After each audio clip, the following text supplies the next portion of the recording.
UP में क्या हो रहा है राकेश जी? फर्रुखाबाद में पत्नी और ससुराल वालों के सामने पुलिस चौकी में 3rd डिग्री का इस्तेमाल किया गया। और इतना ही नहीं, जो युवक है उसने सुसाइड कर लिया पैंट पर सुसाइड नोट लिखकर। हो क्या रहा है यूपी में? देखिए, फर्रुखाबाद की घटना बेहद दुखद है। जिस तरह के इसमें तथ्य निकल करके सामने आ रहे हैं वो निश्चित तौर पर बहुत चिंता में डालने वाले हैं।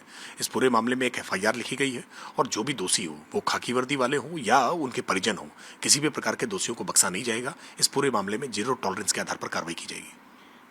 मऊ में एक मामला सामने आया है और कमीशन का खेल इस पर उजागर होने की बात सामने आ रही है और हंगामा भी हुआ।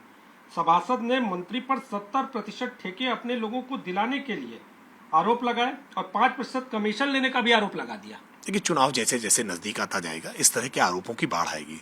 सच बात यह है कि ये आरोप केवल सुर्खियां बनाने के लिए लगाए जाते हैं। इन आरोपों के संदर्भ में अगर किसी प्रकार के साक्ष्य हैं तो वो उचित फोरम पर साक्ष्य को रखें, निश्चित तौर पर कार्रवाई होगी। इस सरकार में कोई भी व्यक्ति व्यवस्था से बड़ा नहीं है। अगर कोई भी व्यक्ति व्यवस्था का पालन नहीं कर रहा है, अगर वो किसी प्रकार की भ्रष्टाचार में लिप्त है, तो उस पर कार्रवाई होकर के रहेगी। वो व्यक्ति कितना भी बड़ा हो, वो किसी भी पद पर बैठा हुआ हो, उसका जुड़ाव किसी भी मत मजहब, किसी जाति के साथ हो, किसी पार्टी के साथ हो, अगर भ्रष्टाचार कर रहा है तो कार्रवाई जरूर होगी।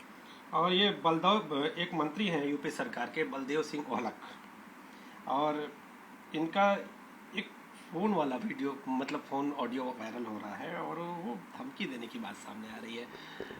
देखिए, आज जिस तरह का जमाना है, बहुत सारे वीडियो, ऑडियो, फोटो तमाम प्रकार से डॉक्टर्ड किए जा रहे हैं, बनाए जा रहे हैं।